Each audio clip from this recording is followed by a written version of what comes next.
Hi everyone. Today I'm gonna get into second part of axial loading discussion. Before getting into new contents, let me give you a review on previous lecture. So in previous lecture, we covered the four topics. First, we discussed about the definition of axial loading. So as I told you, our job will be, given this like complex like loadings including some torsion and force, what you're gonna do is we're gonna make an imaginary chord, and at this imaginary chord, we're gonna think about a four reactions, two forces, which is N and V, and two torque acting on the centroid point of each cross section.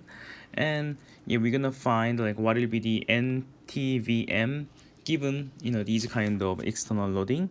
And using this loading, we're gonna do what you're gonna do is we're gonna obtain stress. From stress we're gonna obtain strain. From strain we're gonna obtain displacement, so that we can connect the displacement with external force. That's what you're gonna do in ME231. Okay, and regarding the definition of axial loading, as I told you, axial loading is defined as the loading with non-zero n, but all other reactions like torsion and shear force and moment should be zero to say a loading is axial loading. Okay, so that's something you have to remember. After we define like axial loading, because the mechanical property of most materials are given by axial loading, especially tension in most case, sometimes compression is given as axial loading. So we discuss the difference between ductile material and brittle material. So brittle material, only has this linear regime, and after some point it fractures and it's completely fails. But ductile material, even after elastic regime, it has some yielding and like irrecoverable deformation until failure. So you have some sort of a buffer after this elastic deformation.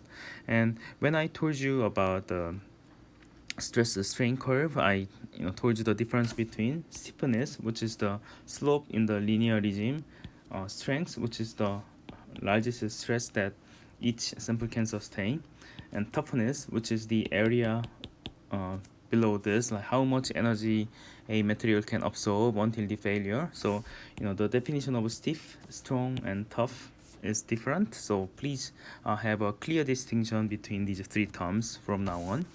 And as a third topic, finally we made a connection between displacement and force P. Okay, so when you try to add some tensile force P to the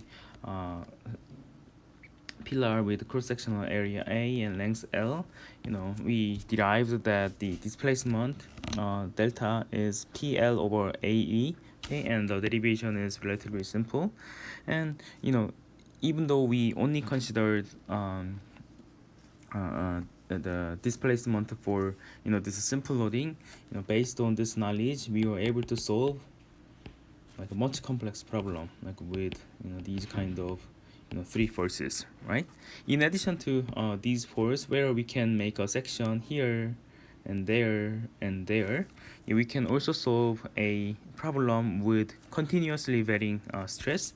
For example, if we consider a pillar suspended under gravity, and if somebody asks us what will be the stress as a function of x and what will be the displacement over the entire beam, we can also solve this problem quite easily from free body diagram and using this displacement equation. So what you're gonna do is, as we have done before, we're gonna make an imaginary cut here, and after making imaginary cut, what you're gonna do is we're gonna draw free body diagram for this imaginary section. And for imaginary section, let's say that our unknown reaction n as function of x, location x, and the volume here, volume of this yellow one is a times a is the cross-sectional area, and the length is l minus x, l minus this is the volume, and if you multiply density, it will be mass of this yellow section, and if you put gravity g, it gives you the gravitational force. Okay, and this nx must balance out this rho a l minus xg force, so you can obtain nx as a function of x, and if you divide nx with a, you can obtain stress as a function of x like this, rho times l minus x and g. You can see that, of course, stress at this top point is the largest, because at this cross section should sustain the entire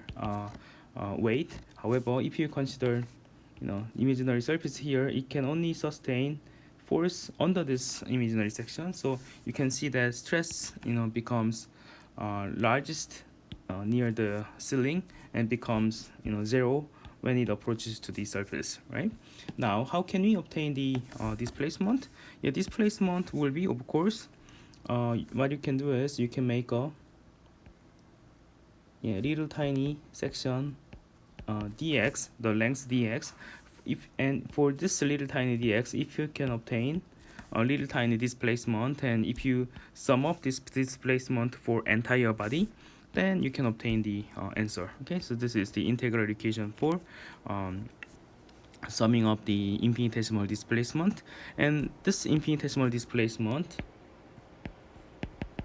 is obtained from this equation. So here you put nx, and L is dx, and you put AE for this very short volume. Okay, so after plug in this equation here, and plug in the equation for nx, you can obtain integral equation for integral expression for delta, which is integral from 0 to L, and this is nx dx over e times a, which resulted in this. And you can also obtain the analytical answer for this integral, which is relatively easy. Okay, so by obtaining like one simple equation, you can apply this to many different circumstances.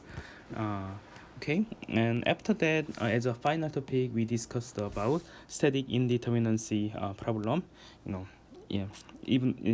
it means is like using only statics, you cannot determine the force and displacement of the problem. And one of the example problem I gave you is a sample confined between like a two rigid wall, and your mission was obtaining FB and FT acting at these two walls. Okay, so with the force equilibrium only, or with only freshman physics approach, you can only obtain one equation, even though we have two unknowns. To increase the number of equation, you have to use another condition, which is displacement of this guy must be zero, because it's confined between two rigid walls. Okay, so I told you how to decompose the problem. You can decompose the problem into two physical bodies, or you can decompose the problem just leaving the body as it is, but you can decompose the forces, and after solving each problem and combining the displacement from each problem, and if the summation of force between problem A and problem B turns out to be same as the force of original problem, then the displacement sum from problem A and problem B must be same as the displacement of original problem. Okay, so these are how we approach the static indeterminacy problem using superposition principles. Okay, so with that, let me close the short recap on previous lecture here, and we're gonna move on to new topics in next video.